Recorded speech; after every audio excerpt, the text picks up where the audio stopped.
ejemplo, iluminación a base de aceite de oliva, que es de combustible. Y dice la palabra del Señor sobre lo encalado de la pared del palacio. Muy probablemente la pared estaba en blanco, estaba encalada. ¿Cuántos se acuerdan, hermanos y hermanas, que la pared de la casa de la antigüedad se encalaban? ¿Sí? ¿Recuerdan? ¿Vivieron en alguna casa así? Pues bien, hermanos, allí escribían aquellos dedos, dice la palabra del Señor, sobre lo encalado de la pared del palacio real. Fue en el mismo momento, fue en el mismo instante, era en el lugar donde ellos estaban profanando los vasos que le pertenecían a la casa del Señor. Y dice la Biblia al final en este versículo, y el rey veía el movimiento de la mano mientras escribía en la pared. Hermano, ¿qué cree usted que produjo?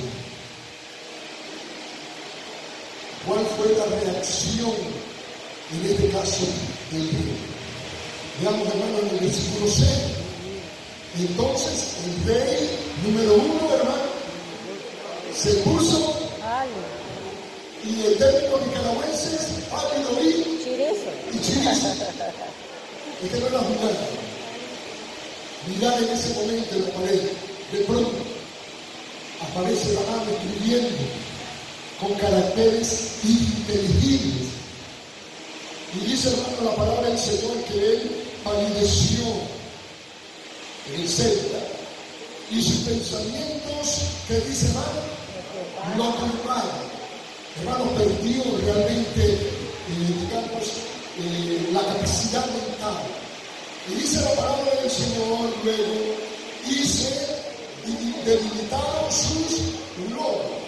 Se sintió totalmente débil. Y finalmente dice el texto, hermanos y hermanas, y sus rodillas daban la una contra la otra. ¿Qué quiere decir eso? Estaba lleno de nerviosismo, estaba lleno de pánico, estaba lleno de horror. Era de noche, hermano, aquello. ¿Cuántos de los que están aquí le tienen temor al Señor?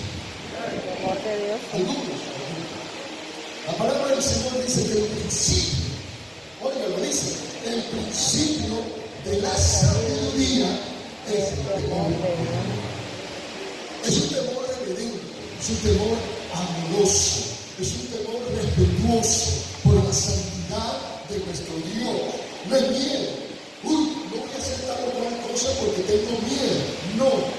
Es un temor reverente. Es un temor que está basado en el conocimiento que tenemos de Él, de sus atributos, especialmente de su santidad. No olvidemos, hermano, la palabra y que tiene una connotación sacerdotal. Sin santidad, nadie verá al Señor. Sin santidad, nadie verá al Señor.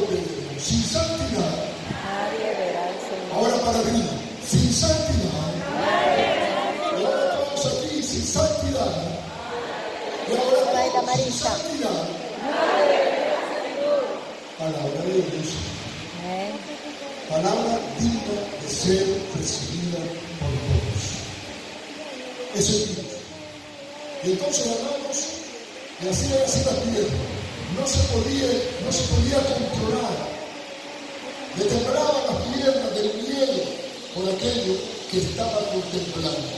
Y entonces vemos ahora dice que los la lomos solicitud del se le rey del debilitaron, sacerdote. o sea que se sofocó. Hermanos, entonces él buscó una solución, buscó ayuda Perdió el control. en las personalidades más capacitadas, más académicas de aquel tiempo. Y dice la palabra del Señor en el versículo número 7. Y el rey, que dice, hermano, gritó. ¿Cómo gritó? En alta voz, que hiciesen venir, magos, caldeos, adivinos. Y dijo el rey a los sabios de Babilonia, a ellos, cualquiera que lea esta escritura, estaba temblando, estaba nervioso, cualquiera que lea esta escritura y demuestre su interpretación, ahí era necesario hablar un estudiante bíblico que me ha enseñado hermenéutica. Y me enseña esta interpretación. ¿Será vestido? ¿Quiénes eran los que se vestían de púrpura en aquel tiempo? Solamente los reyes y los ricos, los más poderosos. ¿Se acuerdan del rico Ignacio? Era un hombre pudiente, de grandes capacidades económicas, pero era malo de corazón. Miraba al pobre hombre tirado allí, pidiendo migajas, esperando que le diera una migaja. Y él estaba vestido de púrpura, dice la Biblia. Y también dice la palabra del Señor, hermanos y hermanas, que hacía cada día banquete con esplendidez, como el banquete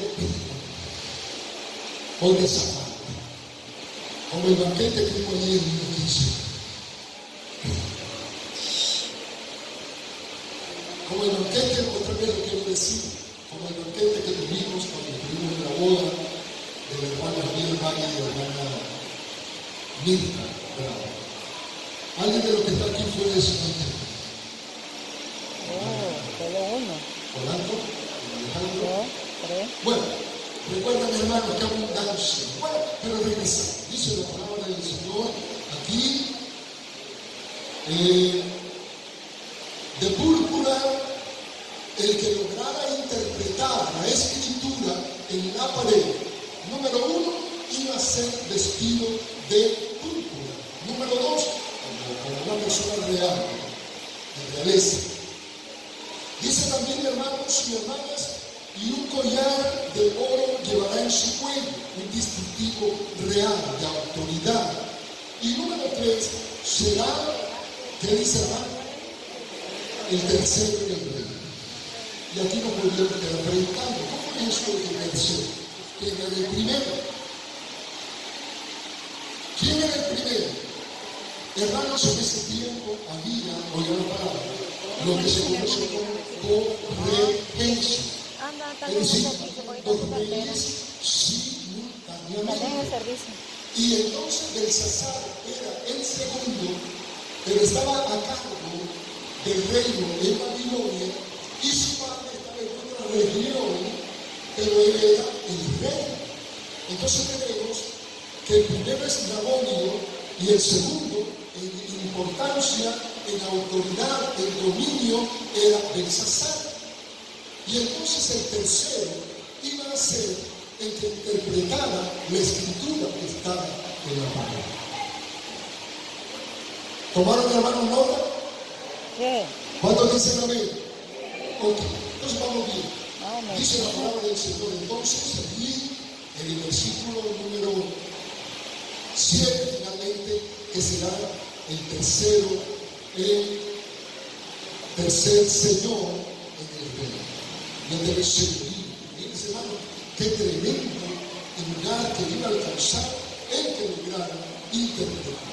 Entonces ahora nos vamos a encontrar los adivinos, los caldeos y toda esa gente, todos esos sabios lograron, hermanos y hermanas, interpretar lo que había escrito en la pared. Bueno, hermano, voy a quedar aquí un tantito. No se quede sin interpretar la Biblia, la palabra de Dios. Lea la Biblia, la palabra de Dios. Hoy todavía es 29, el mes de la Biblia. Hay que leer la Biblia. Hay que estudiar la palabra de Dios. Hay que beber la leche espiritual, no adulterada, para que por ella crezcamos para salvación. Pero no solamente leerla, hermana Hernández, sino también interpretar su sentido espiritual y aplicarlo a nuestra vida. Y aquellos hermanos se quedaron en blanco, no lograron